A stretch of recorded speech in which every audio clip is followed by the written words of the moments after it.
guys, balik lagi bareng saya. Wait a minute.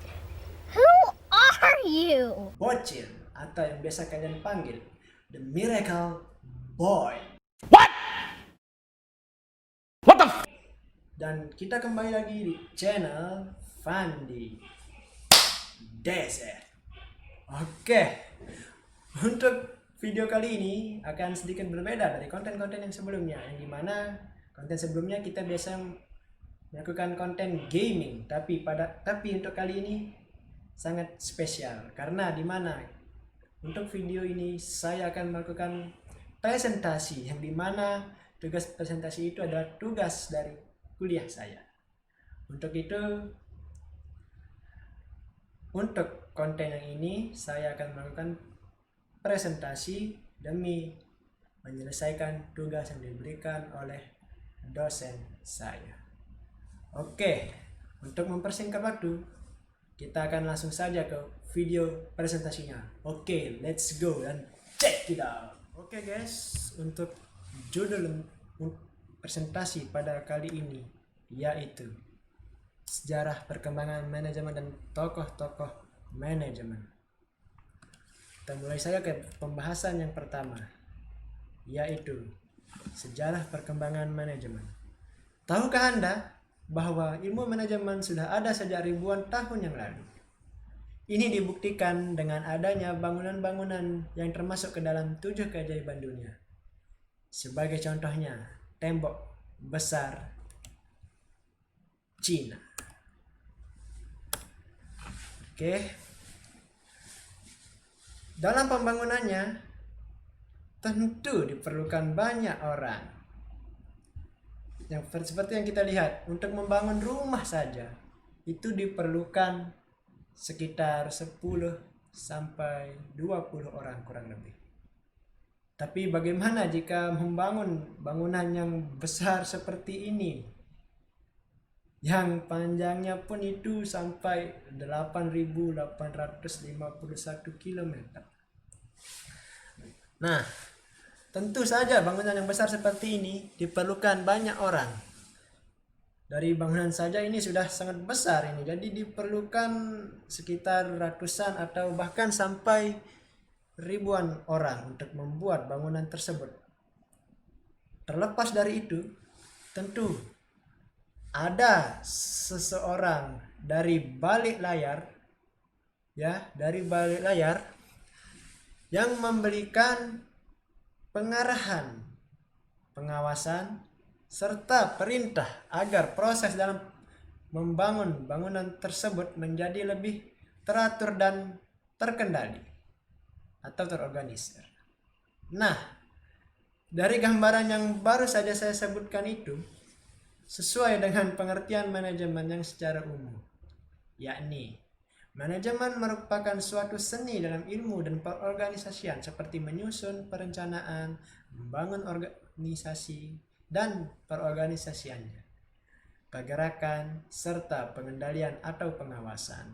Yang dimana manajemen ini yaitu yang kumpulan orang yang membangun suatu organisasi yang untuk mencapai tujuan organisasi tersebut. Nah, sebelum abad ke-20 telah terjadi dua peristiwa penting di dalam ilmu manajemen.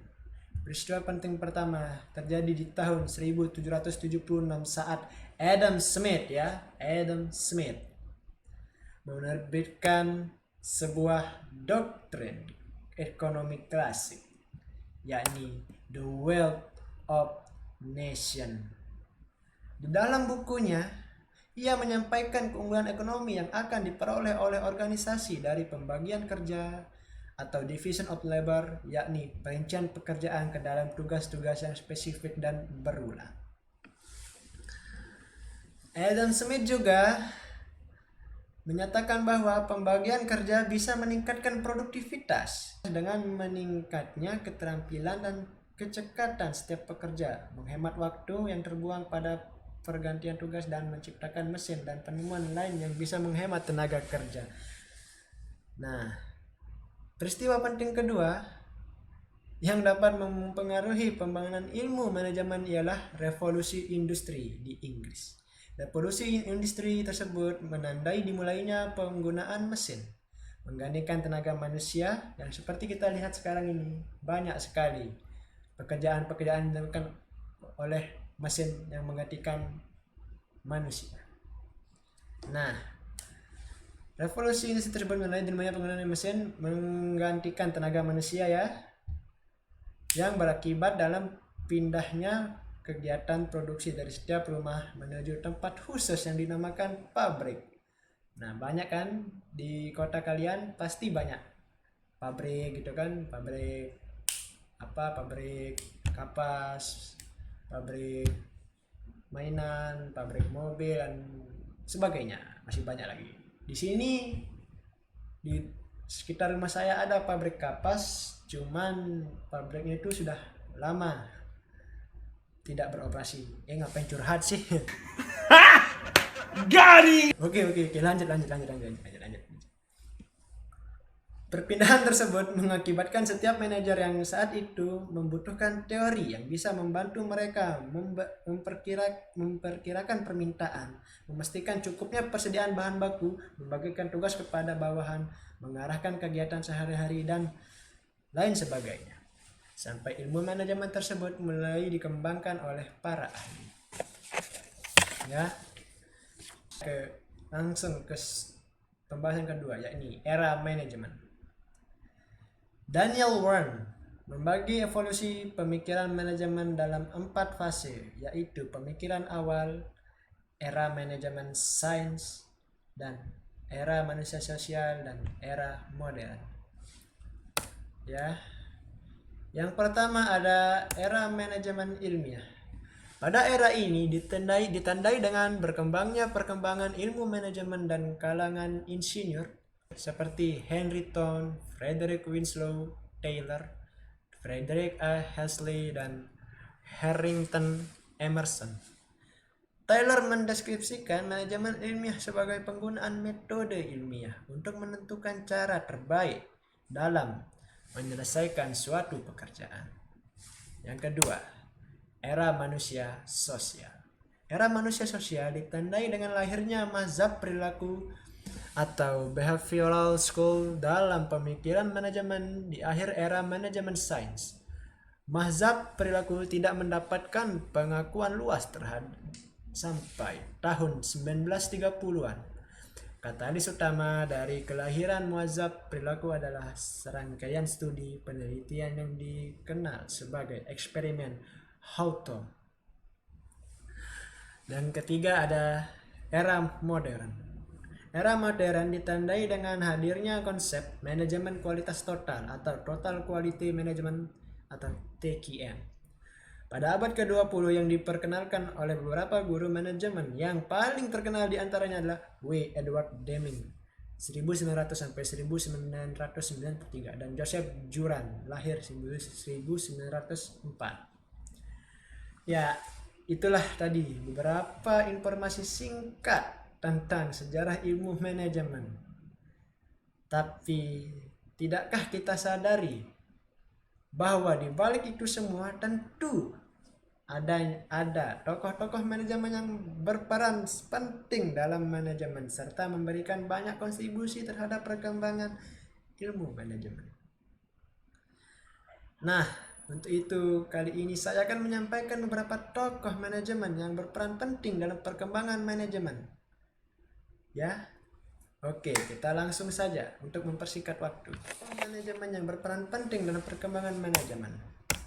Yang pertama ada Peter F. Drucker.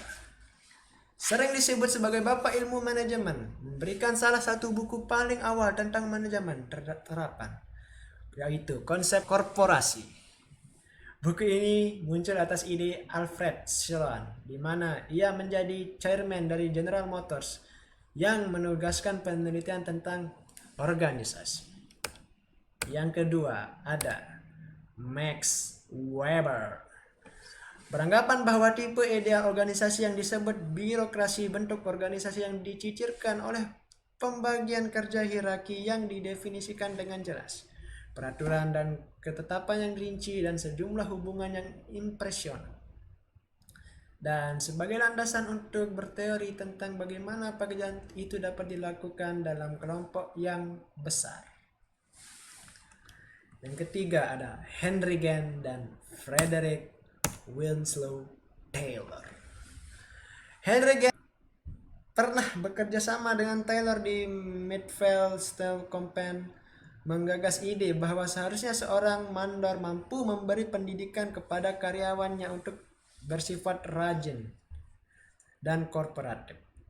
Ia juga mendesain sebuah grafik untuk membantu manajemen yang disebut sebagai Gantt chart, yang digunakan untuk merancang dan mengontrol pekerjaan.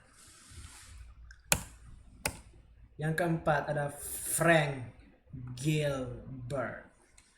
Frank berhasil menciptakan micromotion, yaitu sebuah alat yang dapat mencatat setiap pergerakan yang dilakukan oleh pekerja dan lamanya waktu yang dihabiskan.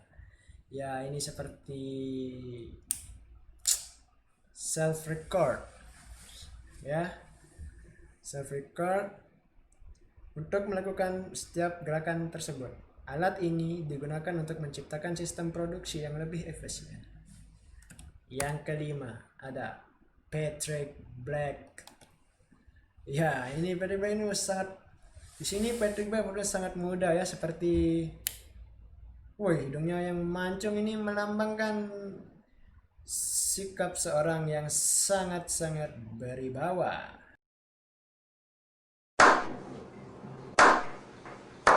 Oke, Patrick Black melahirkan ilmu riset operasi yang merupakan kombinasi dari teori statistika dengan teori mikroekonomi. Riset operasi sering dikenal dengan manajemen sains.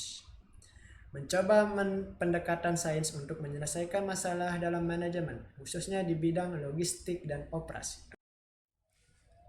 Nah, itu tadi beberapa tokoh yang berperan penting dalam perkembangan manajemen dan kontribusinya terhadap perkembangan manajemen. Meskipun masih banyak tokoh-tokoh lain, tetapi hanya itu yang dapat saya sampaikan di video kali ini karena keterbatasan waktu dan minimnya sumber informasi yang saya dapatkan dari berbagai sumber. Sebelum saya mengakhiri video ini, mengucapkan banyak terima kasih kepada teman-teman dan sumber-sumber informasi yang telah membantu saya untuk menyusun materi ini. Sekian dari Bocil. Tapi sebelum itu saya Bocil meminta maaf apabila ada salah kata atau tingkah dari Bocil yang membuat para penonton menjadi kurang enak atau menjadi kesel, marah. Itu semua tidak disengaja dan tidak ada niat Bocil untuk menjelekkan pihak-pihak manapun. Oke, itu dulu untuk video hari ini. Jangan lupa klik subscribe dan jangan lupa di share. Oke, untuk video ini saya akhiri. Sampai jumpa di video-video selanjutnya, and goodbye. X gon' give it to you. Wait for you to get it on your own. X gon' deliver to you. Knock knock, open up the door, it's real. With the non-stop